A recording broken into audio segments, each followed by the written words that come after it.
નમસ્કાર મિત્રો, સ્વાગત છે તમારું આપણી ચેનલમાં. તો કેમ છો મિત્રો, બધા મજામાં?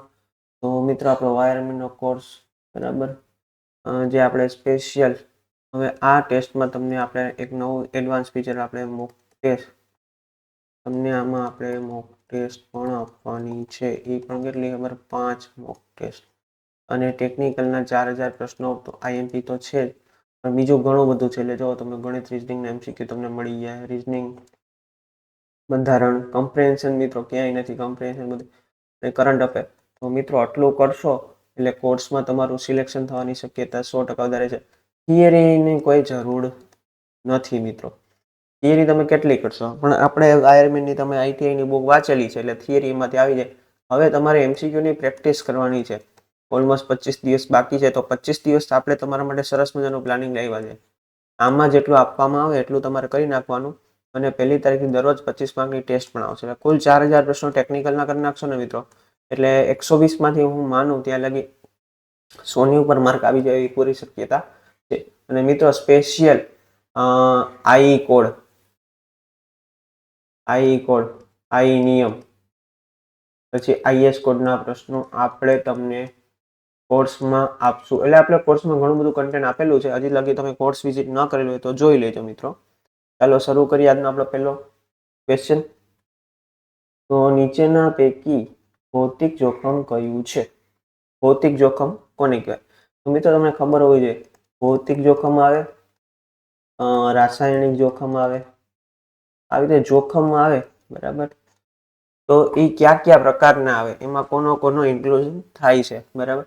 તો મિત્રો આપણે હમણાં પ્રશ્ન ભણશું ને, એમાં ખાલી પ્રશ્ન ભણીએ નહીં, પણ એ થિયરી થોડીક બેઝિક જોશો એટલે એના સિવાયના આપણે બીજા 5 પ્રશ્નો આપણને આવડી જાય. તો ભૌતિક પ્રશ્નમાં શું ભાઈ? સ્મોકિંગ આવશે, વાઇબ્રેશન આવશે, કે કોરોઝન આવશે, કે રેડિયો એક્ટિવ મટીરિયલ આવશે. તો શું આવશે મિત્રો? શું આવશે મિત્રો? આમાં આવશે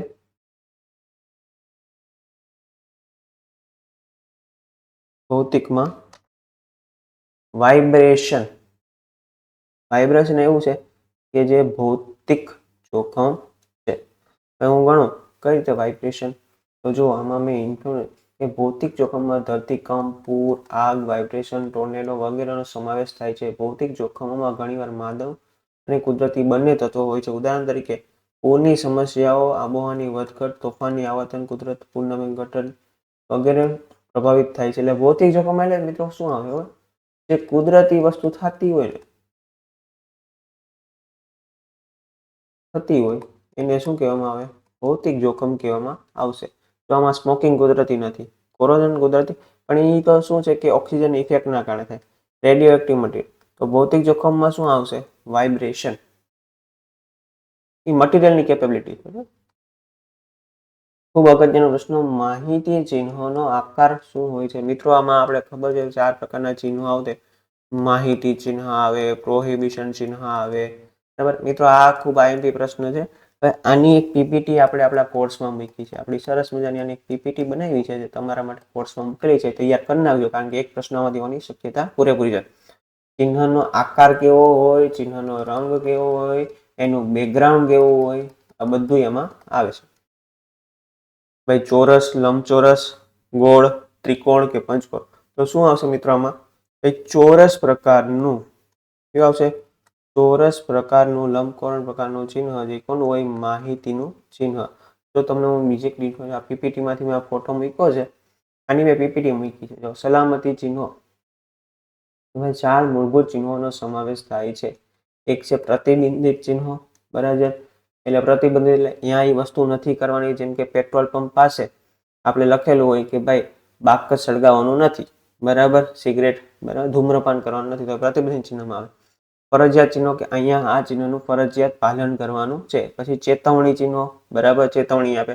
અને એક આવે માહિતી આપે, ભાઈ માહિતી. તો આપણે અહીંયા કેવું પૂછ્યું? માહિતી ચિહ્ન. જો માહિતી ચિહ્નો, આવી ટાઈપના માહિતી ચિહ્નો. આ કેમ છે? આ સિમ્બોલ તમને બધાને ખબર પડી જાય કે આ મેડિકલનું સિમ્બોલ છે બરાબર. આગળ કે મેડિકલ કે ડિસ્પેન્સરી છે કે ડોક્ટર હોસ્પિટલ છે. તો આનો આકાર કેવો છે? ચોરસ અથવા લંબચોરસ. રંગ કેવો હોય?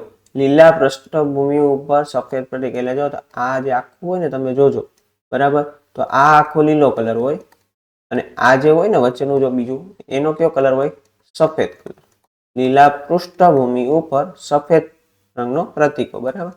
એસેમ્બલી પોઈન્ટ મિત્રો ઘણીવાર એસેમ્બલી પોઈન્ટ હોય એ પણ આ જ આવે. એસેમ્બલી પોઈન્ટ એટલે એવું પોઈન્ટ કે જો સમજો કે તમે કોઈ કંપનીમાં નોકરી કરતા હોય તો તમને એમ કે આ એસેમ્બલી પોઈન્ટ છે એટલે કંપનીમાં કંઈ પણ હોનારત બને તો આ પોઈન્ટ એવો હોય કે જે સૌથી સેફ હોય કે જ્યાં કોઈ ઇફેક્ટ પહોંચી શકે નહીં, એટલે બધાને અહીંયા એસેમ્બલી પોઈન્ટે પહોંચવાનું કહેતા હોય. અર્થ સૂચવે છે અથવા સલામતીની જોગવાઈની માહિતી આપે છે. ઉદાહરણ તરીકે પ્રથમ સહાય બિંદુ, બરાબર. મિત્રો તૈયારી કરો ને તો આવી કરજો, બરાબર. છેલ્લા ચાલુ કોઈ પબ્લિકેશનની ખોટી ખોટી બુકો લઈને એ ભાઈ બધી આઈટીઆઈ માંથી જ બુકો બનેલી છે. કોઈ એક્સ્ટ્રા આપણે બુક લેવાની જરૂર નથી. થિયરી વાંચવી તો એની તૈયારી એ થિયરીમાંથી વાંચી લેવાની આઈટીઆઈની બુકમાંથી. બાકી મેન તો મિત્રો એમસીક્યુ કરવાના છે. એમસીક્યુ નહીં આવડે, કોઈ બુક લેશો એટલે 200-500 એમસીક્યુ હોય. ભાઈ એમસીક્યુ તો જોઈએ ભાઈ, અને રોજ પ્રેક્ટિસ આપશો અને આપણામાં આટલા બધા તમને એમસીક્યુ મૂકેલા. એમાં મિત્રો બીજી વસ્તુ, આપણામાં નિમીના બધા ક્વેશ્ચન આવી જાય છે. એટલે આઈએમપી જેટલું કન્ટેન્ટ છે નિમીનું, બરાબર. પછી જે પબ્લિકેશન, જે આઈટીઆઈમાં પબ્લિકેશન છે એનું પણ બધું કન્ટેન્ટ આવી જશે. એટલે તમારે કોઈ આમ ટેન્શન લેવાની જરૂર નથી, બરાબર. અહીંયા આપણે તમે જેટલું કરાવીએ એટલું કરશો એટલે 100% સિક્યોર તો પાસ તો થઈ જ જવાનું છે. રેન્ક પણ આવી જાય મિત્રો, એના જેવું છે.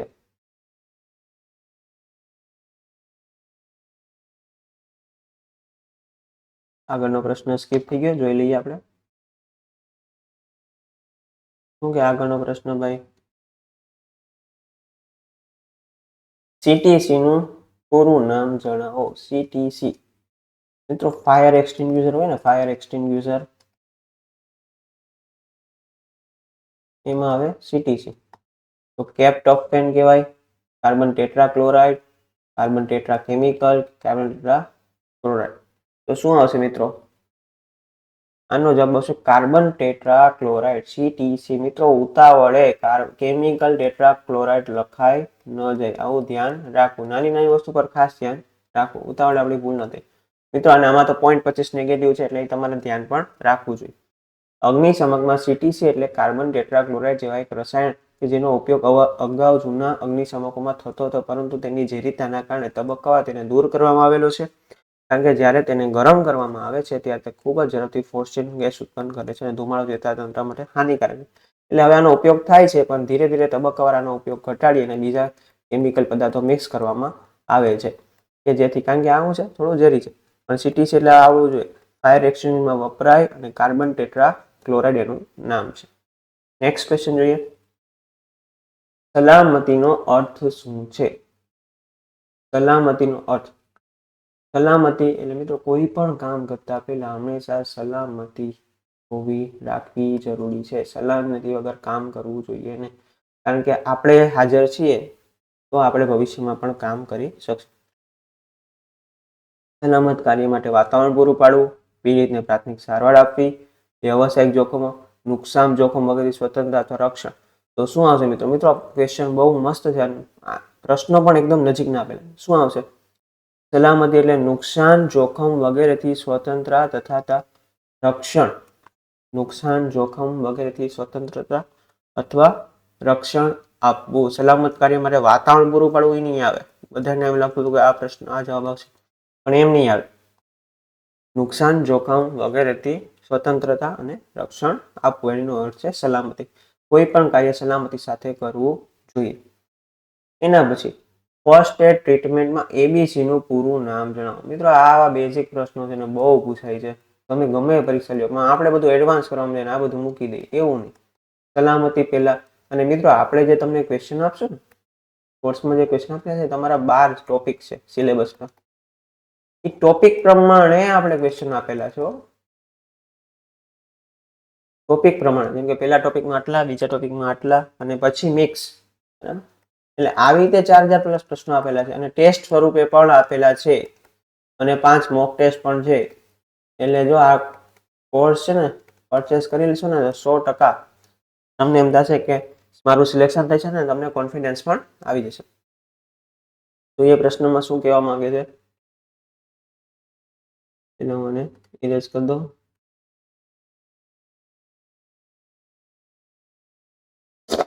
ફર્સ્ટ એડ ટ્રીટમેન્ટમાં એબીસી નું પૂરું નામ: airway bleeding circulation, airway breathing carefulness, airway breathing circulation, accidental breathing carefulness. તો શું આવશે મિત્રો? એરવે બ્રીથિંગ સર્ક્યુલેશન. એ એટલે એરવે, બી એટલે બ્રીથિંગ અને સી એટલે સર્ક્યુલેશન. મિત્રો આ મને આઈએમપી જેટલી અમુક વસ્તુ છે આઈએમપી ને સિમ્પલ છે ને એની મેં પીપીટી તમને ઓલરેડી કોર્સમાં મૂકેલી છે, જે આ કોર્સમાંથી લીધેલું છે. શું છે? એબીસી એટલે ફર્સ્ટ એડ પ્રાથમિક સારવારની એબીસી એટલે શું? બરાબર, પ્રાથમિક ફર્સ્ટ એડ એટલે પ્રાથમિક સારવાર. કે એક્સિડન્ટ થાય ત્યારે ઇમરજન્સીમાં શરૂઆતમાં જે સારવાર આપવામાં આવે વ્યક્તિના જીવન બચાવવા માટે, પ્રાથમિક સારવાર કહેવામાં આવે છે. પ્રાથમિક સારવારની એબીસી એટલે એરવે, એ એટલે એરવે, બી એટલે બ્રીથિંગ અને સી એટલે સર્ક્યુલેશન. એરવે એટલે શ્વસન બંધ. શ્વસન પંથ ચોખ્ખો છે કે નહીં તે બાબતનું ધ્યાન રાખવું. તો અડચણ હોય તો તે જીવલેણ સંકટ બની શકે. પહેલા જોવાનું કે આજુબાજુને હવા મળી જાય છે, ક્લીન હવા મળી જાય છે, એટલે એરવે આવશે. પછી આવશે બ્રીથિંગ, શ્વાસોશ્વાસ. જો શ્વાસોશ્વાસ બંધ થઈ જાય તો ઈજાનો ભોગ બનેલ વ્યક્તિનું મૃત્યુ થઈ શકે છે. તેથી શ્વાસોશ્વાસની તાત્કાલિક કોઈક વ્યવસ્થા કરવી જોઈએ. એના માટે આપણે ઇલેક્ટ્રિકલમાં સેફરની રીત છે, જે બધી શ્વાસોશ્વાસની રીત છે એનો ઉપયોગ કરવો જોઈએ. અલગ અલગ રીતનો અલગ અલગ રીતે ઉપયોગ થાય. પછી છે સર્ક્યુલેશન, બ્લડ સર્ક્યુલેશન. લોહીનું પરિભ્રમણ ખૂબ જ જરૂરી છે. હાલમાં પ્રાથમિક ઉપકરણને આ માટે છાતી પર દબાણ આપીને સીપીઆરની પટ્ટી વડે પરિભ્રમણ શરૂ કરવાની તાલીમ પણ આપવામાં આવે છે. એટલે એ બી સી. મિત્રો આ બધું જો આ બધું છે ને એ આપણે પીપીટી નો ભાગ છે. એટલે તમે જોજો, જો તમને યોગ્ય લાગે તો એકવાર કોર્સને વિઝિટ કરજો અને પરચેસ કરી લેજો. બીજી વસ્તુ, ગેસ અને લિક્વિડ ગેસને લીધે થયેલી આગનું વર્ગીકરણ. આગનું વર્ગીકરણ 5 પ્રકારની આગ છે મિત્રો. આમાંથી પ્રશ્નો પૂછાય છે. આ મટીરિયલનો સમાવેશ કયા પ્રકારની આગમાં થાય? અથવા ક્લાસ એ પ્રકારની આગ હોય તો એમાં અગ્નિશામક કયો વપરાય? આ મિત્રો બેઝિક નોલેજ હોવું જોઈએ. હવે ગેસ ને લિક્વિડ છે એટલે અહીંયા શું આવશે? ક્લાસ એ આવશે, ક્લાસ બી આવશે, ક્લાસ સી આવશે, ક્લાસ બી.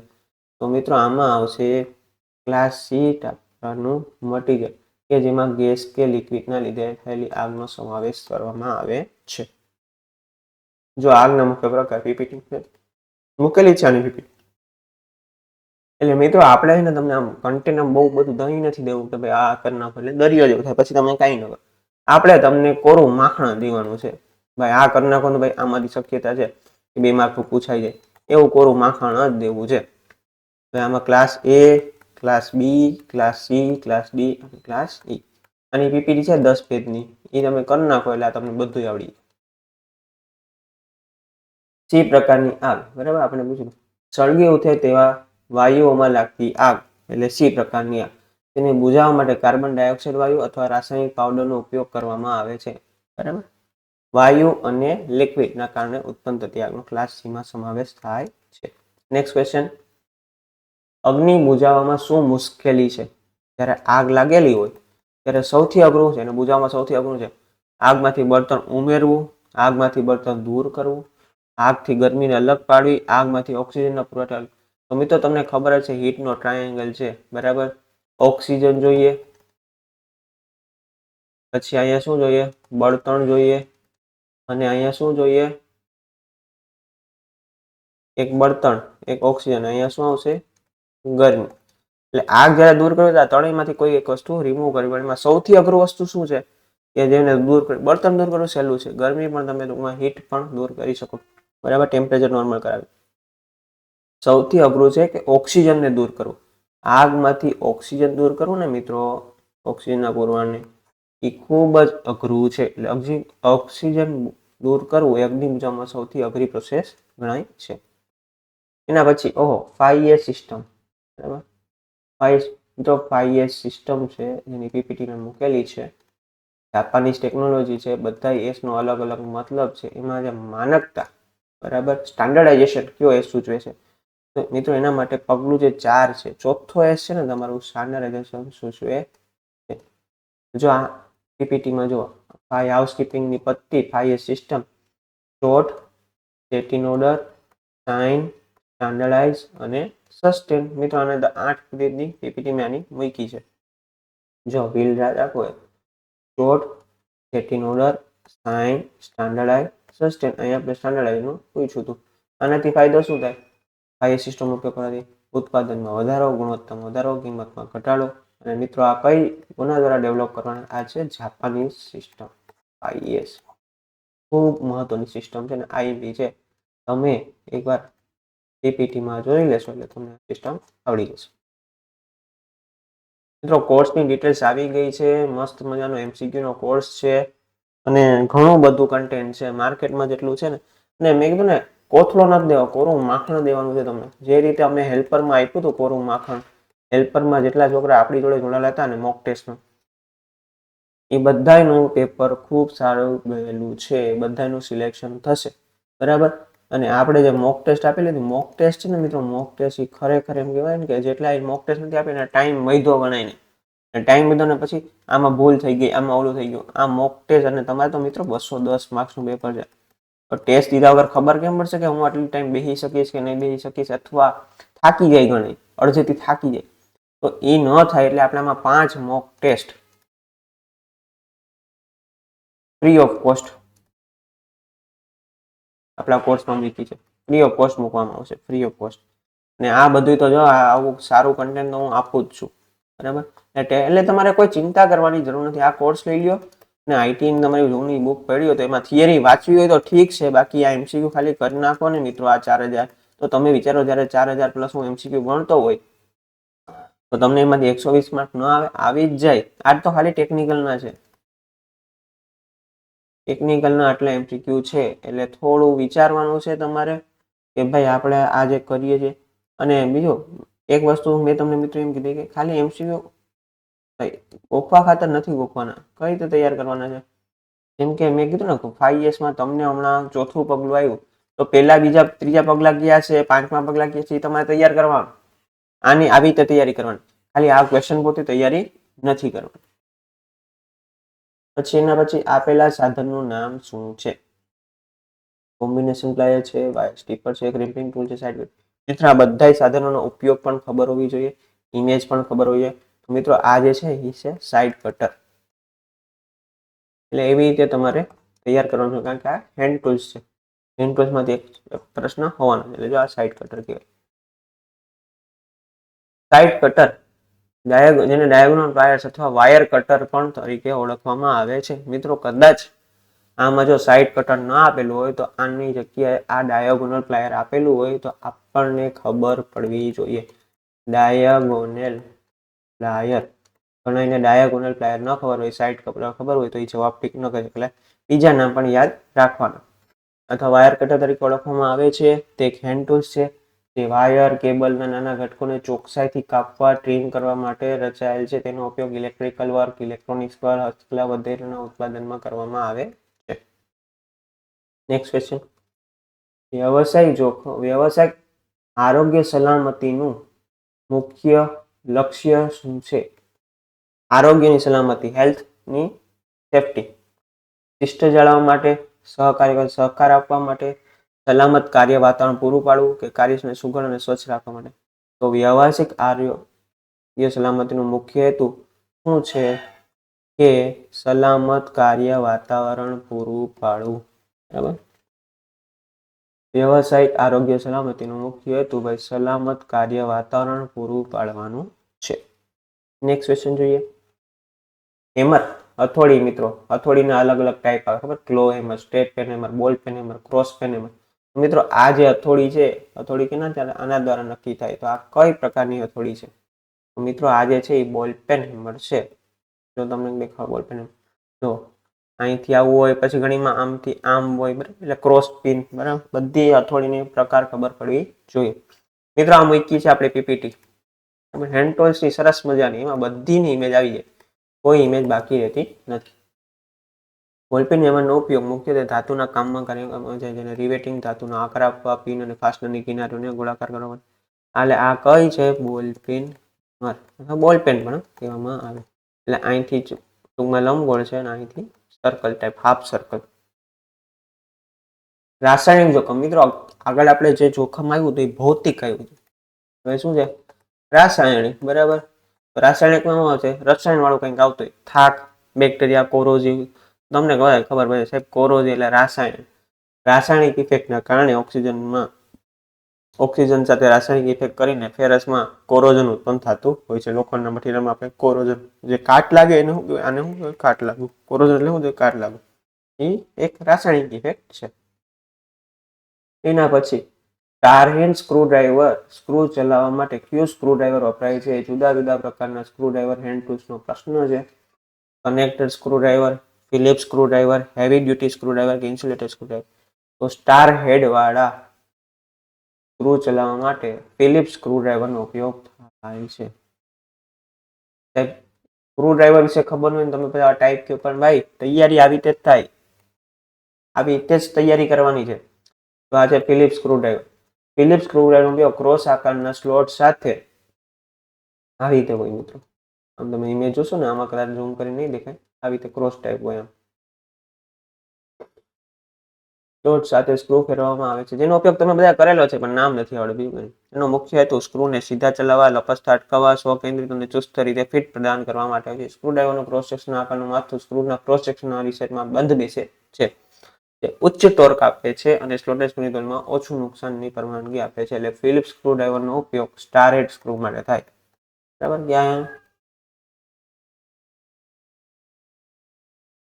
બાયોગેસ પાવર પ્લાન્ટના બળતણ તરીકે કયો કચરો વપરાય છે? બાયોગેસ પાવર પ્લાન્ટ રાસાયણિક કચરો વપરાય, કૃષિ કચરો વપરાય, જળ સ્ત્રોતમાંથી ઉત્પન્ન થતો કચરો વપરાય કે પુરુષો અને પ્રાણીઓની શરીરમાંથી? તો મિત્રો બાયોગેસ પ્લાન્ટ બધાને ખબર છે કે બાયો પ્લાન્ટ એટલે બાયો એટલે પુરુષો અને પ્રાણીઓના શરીરમાંથી નીકળતો જે મળ છે એનો ઉપયોગ કરીને બાયોગેસ પ્લાન્ટ બનાવવામાં આવે છે. નેક્સ્ટ ક્વેશ્ચન જોઈએ. આપેલા સાધનનું નામ શું છે મિત્રો? આ કયું હેન્ડ ટૂલ છે જણાવો. તો પોકર. મિત્રો હવે તમારે એક તો આની ઇમેજ તો જોઈ, ઇમેજ ખબર પડી, બીજો આનો ઉપયોગ. જેમ કે પોકરનો ઉપયોગ શું છે, જીમલેટનો ઉપયોગ શું છે, બ્રેડોલ, રાઉલ પ્લગ. મિત્રો આ ઇમેજ શેની છે? તો મિત્રો આ છે રાઉલ પ્લગ ટૂલ. જો હું કદાચ કલર ઇમેજ દેખાડું એટલે તમને યાદ આવી જાય, રાઉલ પ્લગ ટૂલ છે.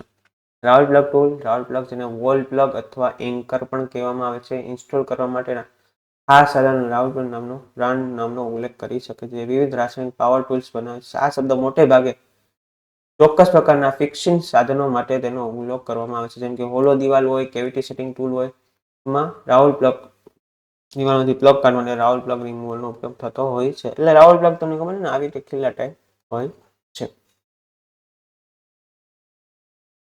આપેલા સલામતી ચિહ્નનું નામ શું છે? સલામતી ચિહ્ન, સેફ્ટી સાઇન. એટલે જ કીધું તું 4 પ્રકારની સેફ્ટી સાઇન છે. તો આ શું છે?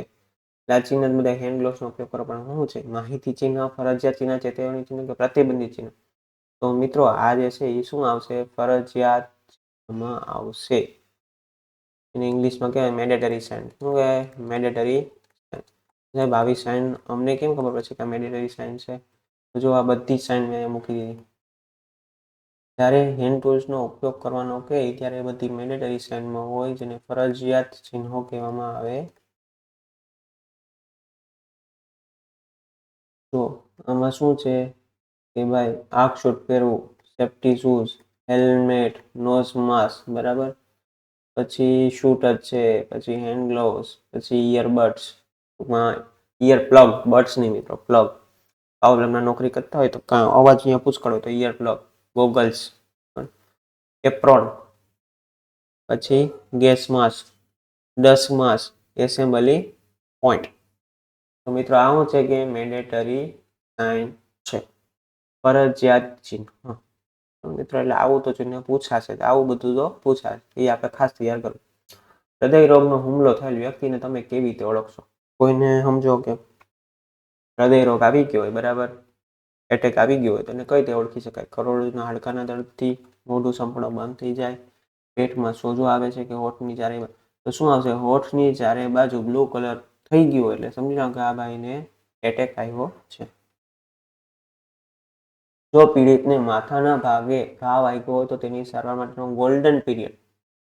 મિત્રો આ બહુ મસ્ત પ્રશ્ન, બહુ અહીંથી સુવર્ણ કલાક. જ્યારે કોઈ વસ્તુ, ત્યારે કોઈ વ્યક્તિને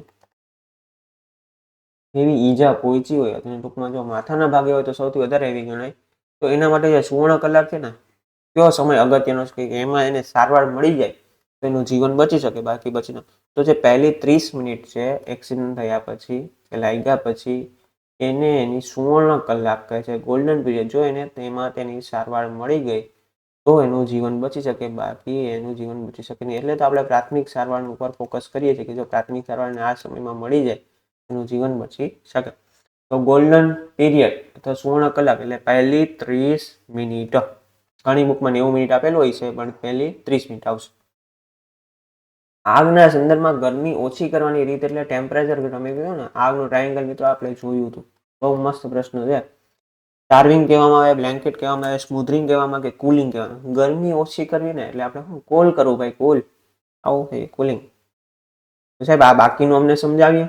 હાલો જો બાકીનું સમજાવો. જો આગ માટે જો ગરમી જોઈએ, અહીંયા આવશે બળતણ, અહીંયા શું છે ઓક્સિજન.